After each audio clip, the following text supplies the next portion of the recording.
Hi dears, welcome back. ഇന്നും Onam special ഒരു റെസിപ്പിയാണ്. ഇന്ന് നമുക്ക് നല്ല രുചികരമായിട്ട് എങ്ങനെയാണ് വെള്ളരിക്ക പുളിശ്ശേരി തയ്യാറാക്കി എടുക്കുന്നതെന്ന് നോക്കാം. പുളിശ്ശേരി ഇതേ രീതിയിലൊന്ന് തയ്യാറാക്കി നോക്കൂ, നല്ല ടേസ്റ്റ് ആയിരിക്കും, നല്ല എളുപ്പമാണ് തയ്യാറാക്കി എടുക്കാൻ. അപ്പോൾ നോക്കാം എങ്ങനെയാണെന്ന്.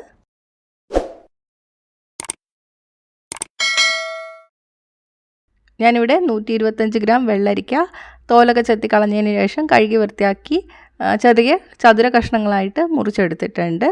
ഇതിലോട്ട് ഞാൻ 1 കപ്പ് വെള്ളം ചേർത്ത് കൊടുക്കുകയാണ്. ഞാൻ എടുത്തിരിക്കുന്ന കപ്പ് 240 ml ആണ്. 1/4 ടീസ്പൂൺ ഉപ്പ്, ഇതിലോട്ട് നമുക്ക് 1/4 ടീസ്പൂൺ മഞ്ഞൾപ്പൊടി ചേർത്ത് കൊടുക്കാം, 1/4 ടീസ്പൂൺ മുളക് പൊടി. ഇതെല്ലാം ചേർത്തിട്ട് നമുക്ക് അടച്ചു വെച്ച് വേവിക്കാം.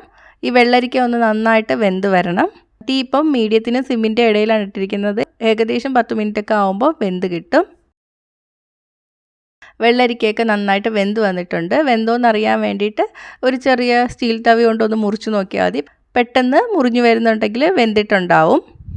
ഇനി നമുക്ക് തീ ഓഫ് ചെയ്യാം. ഞാനിപ്പോൾ മൺചട്ടിയിലാണ് ഉണ്ടാക്കുന്നത്. പുളിശ്ശേരിയൊക്കെ മൺകലത്തിലോ അല്ലെങ്കിൽ ചട്ടിയിലോ ഒക്കെ ഉണ്ടാക്കുമ്പോൾ നല്ല ടേസ്റ്റ് ആയിരിക്കും.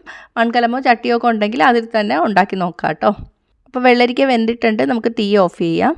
ഇനി നമുക്കിതിന് വേണ്ടിയിട്ടുള്ള അരപ്പ് തയ്യാറാക്കി എടുക്കാം. ഞാനിവിടെ 1/4 കപ്പ് ചിരകിയ തേങ്ങയാണ് എടുത്തിട്ടുള്ളത്. ഇതിലോട്ട് 1/2 ടീസ്പൂൺ മഞ്ഞൾപ്പൊടി, 1 പച്ചമുളക്, 3/4 ടീസ്പൂൺ ജീരകം, 1/2 ടീസ്പൂൺ അരിപ്പൊടി, ഇതെല്ലാം കൂടി ചേർത്തിട്ട് നന്നായിട്ടൊന്ന് അരച്ചെടുക്കാം. കുറച്ച് ഇളം ചൂടുള്ള വെള്ളം ചേർത്തിട്ട് തേങ്ങ അരച്ചെടുത്താൽ പെട്ടെന്ന് തന്നെ അരഞ്ഞ് കിട്ടും. ഇതേ പരുവത്തിൽ അരച്ചെടുക്കുക. അരയ്ക്കുമ്പോൾ ശ്രദ്ധിക്കുക, കുറച്ച് വെള്ളം ചേർത്തിട്ട് അരച്ചെടുക്കുക കേട്ടോ, അല്ലെങ്കിൽ പെട്ടെന്ന് അരഞ്ഞ് കിട്ടില്ല. അപ്പോൾ നമുക്കിത് നേരത്തെ വേവിച്ച് വെച്ച വെള്ളരിക്കയിലോട്ട് ചേർത്ത് കൊടുക്കാം. മിക്സിയിൽ കുറച്ച് വെള്ളം കൂടെ ചേർത്തിട്ട് ഞാൻ ഒന്നും കൂടെ ഒഴിച്ചു കൊടുക്കുകയാണ്. തീ സിമ്മിൻ്റെ മീഡിയത്തിൻ്റെ ഇടയ്ക്ക് വയ്ക്കുക.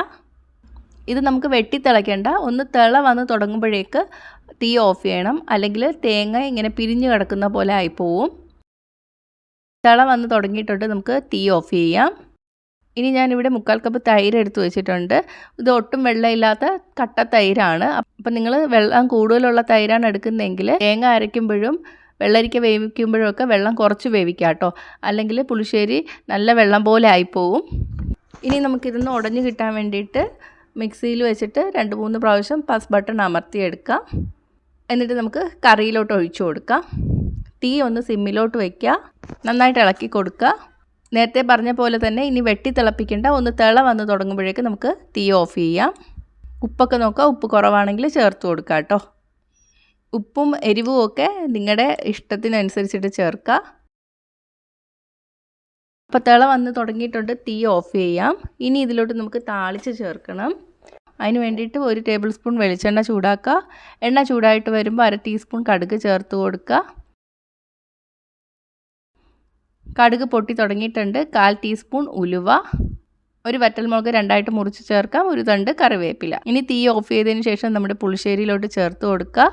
നന്നായിട്ട് ഇളക്കി യോജിപ്പിക്കുക. അപ്പോൾ നമ്മുടെ പുളിശ്ശേരി റെഡി ആയിട്ടുണ്ട്. അപ്പോൾ വളരെ എളുപ്പമല്ലേ, നല്ല സ്വാദുമാണ്. അപ്പോൾ ട്രൈ ചെയ്ത് നോക്കുക. ട്രൈ ചെയ്തിട്ട് നിങ്ങളുടെ അഭിപ്രായങ്ങൾ കമൻറ്റ് ചെയ്യുക. ഇഷ്ടമെങ്കിൽ ലൈക്കും ഷെയറും ചെയ്യുക, ഇഷ്ടപ്പെട്ടില്ലെങ്കിൽ ഡിസ്ലൈക്കും ചെയ്യുക. കൂടുതൽ റെസിപ്പികൾക്കായിട്ട് ചാനൽ ഇതുവരെ സബ്സ്ക്രൈബ് ചെയ്തിട്ടില്ലെങ്കിൽ സബ്സ്ക്രൈബ് ചെയ്യാനും മറക്കല്ലേ. അടുത്തൊരു റെസിപ്പി ആയിട്ട് കാണാം. ബൈ.